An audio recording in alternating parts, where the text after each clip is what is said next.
ब्रह्मपुत्रनि सा थानाय एखे स्पिरिटजों बर'फ्रा खामानि मावदों आरो दिनैबो बे एखे स्पिरिटआव बर'फ्रा खौसे थांनानै दङ।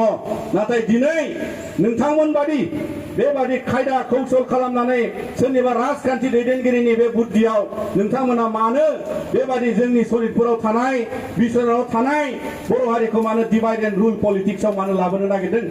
जों बेखौ हामजायाखै। दा बिनि थाखायनो बे सा आरो खोला मा बिलाइ बे माने फरेस्टआव थानाय मा बिलाइ बे खोला थानाय रिभिनिउआव थानाय जों जाहैबाय गासिबो एखे बर' फिसा। दा बेफोरबादि बाथ्राखौ लाबोनानै दिनै हारिनि गेजेराव गुलाय गुजाय खालामनो नागिरनाय जाय बिथाङा गावखौनो सासे बिराद गिदिर दैदेनगिरि महराव सिनायथि लानो नागिरदोंबा बे गोरोन्थि जागोन। दा बिनि थाखायनो दिनै जोङो दुलाराय बर' फरायसा आफादनिफ्राय आरो जाय नोंथांमोना दिनै बावहाय गोबां दैदेनगिरिफ्रा सफैयाखै जों मिथिगौ लिंनाय जादोंमोन। नोंथांमोनाबो मिथिगौ राजखान्थियारि बिथांखिखौ दोरोदनानै बर' माहारिनि गेजेराव जुदि दिनैबो नोंथांमोना हास्थायोब्ला जोङो बिनि थाखायबो राजि जे माने आलादा रायजो एबा सनितपुर आरो बिश्वनाथनि रायजोनि थाखाय जोङो बावहायबो आन्दोलन खालामनो थाखाय दुलाराय बर' फरायसा आफादा रेडि। दा बिनि थाखायनो मानगोनांथांमोन जोङो खुनु फोथायै जोङो खुनु मथे माने जोंनि बे सनितपुर बिश्वनाथाव थानाय मोनसेबो गामिखौ जोंनि बिटिआर रेकर्डजों समान समानै बिटिआर बाउन्डारि एक्सटेन्सननि समान समानै समाधान लाबोआब्ला मोनसेबो गामिखौ बिकेडब्लिउएसि आव सोसननांगौनि थाखाय राहा लानो मोना। बेखौ लानानै दुलाराय बर' फरायसा आफादा जोङो बे थिरांथायाव दङ आरो बे थिरांथाखौ दिनै नोंथांमोनजों सावरायखांनायनि उनाव बिश्वनाथजों गाबोन सावरायगोन।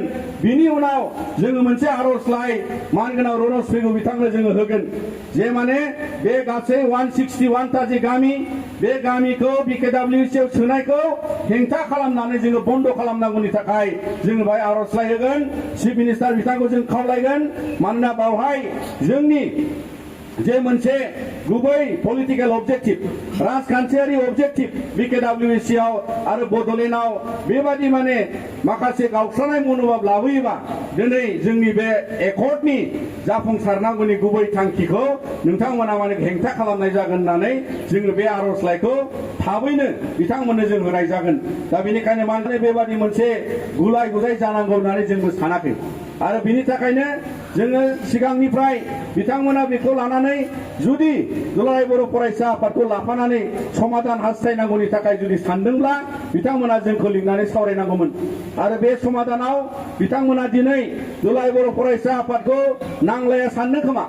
दा नाथायबा जों मिथिगौ जे बे गामिफोरखौ हिसाब लानानै खनले दुलाराय बर' फरायसा आफादनि आन्चलिक डिस्ट्रिक्ट जोंनि गासैबो सेन्ट्रेलसिम बेसेबां खेब जोङो बेखौ नाजानायनि गेजेराव माने गामिनि लिस्ट होनायजों लोगोसे सालिजारि खालामनायखौ जों मिथिगौ आरो गभर्नमेन्ट इन्टारेस्टआव बिथांमोना बेखौ फाइनाल जेब्ला जोंनो डिसिसन होआ फाइनालि जेब्ला जोंनो माने नटिफिकेसन होजोबा बे समसिम जों जुजिनायनि थासारियावनो दंखायो। दा बेनिखायनो मानगोनांथांमोन जोङो बे बाउन्डारि एक्सटेनसना आसामनि राजखान्थियाव बिटिआर गोरोबथानि उनाव बर' माहारिनि थाखाय बेयो मोनसे मेजर जोंनि राजखान्थियारि समाधान आरो जाय समाधानखौ जोङो हास्थायगासिनो बे समाधाना जाजोबाबा दुलाराय बर' फरायसा आफादा जोङो राजा लामा रेल लामायाव थांफिननांगौनि थाखायबो जोङो थिरांथा लानो गोनां जानो हागौ।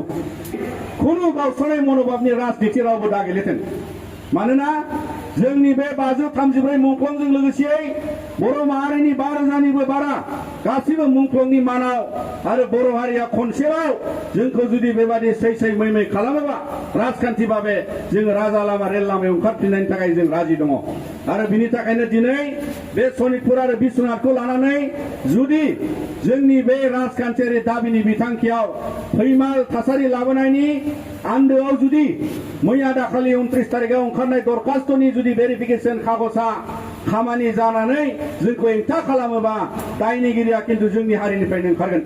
दा बिनि थाखायनो बेनि गेजेरजों आरो जोंनि सावरायनायनि गेजेरजों समाधान जानांगौनि थाखाय जोङो खावलायदों। जोङो मैयाबो मिडियायाव खावलायदों जे इउबिपिअआनो जा बिकेडब्लिउएसि सरकारानो जा बिथांमोना जोंजों जयै जिरायफिननांगौ आरो बिनि समाधाननि लामायाव माने बिथांमोना राजखान्थियारि इस्युखौ ज'यै लांनांगौ। बड'लेण्डआव प्रमद बर'नि सरकार गैला जे बड'लेण्डआव सिगनेटरि लिडारफ्रा बावहाय रावबो इएम गैला डिपुटि चिफ गैला आरो बिनि थाखायनो माने गोसोबादि बर' गामिफोरखौ बर' रायजोखौ माने उल्थां फाल्थां खालामनानै राजखान्थि खालामजागोन होननानै सानदों नामा? बिदि सानदोंब्ला गोरोन्थि जागोन। बर' माहारिया गोबां मेगन दं, बर' माहारिया गोबां खैदां खैफोद सैफोनाय दङ आरो बे सैबोनायनि गेजेराव दिनैनि राजखान्थियारि जोंनि बिथांखिखौ लानानै दावगानायाव दुलाराय बर' फरायसा आफादा जोङो बेखौ गोग्रोमजोबगोन आरो बे गोग्रोमनायनि एक्सपिरियेन्सआव दुलाराय बर' फरायसा आफादा दंखाजोबो आरो बिनिखायनो दिनैनि समाव बेबादि मोनसे गोरोन्थियैबो जोंनि हारिनि गेजेराव आसामाव थानाय बर'फोरनि थाखाय बेबादि गुलाय गुजाय फैनांगौखौ जोंबो हास्थाया। दा बेनि थाखायनो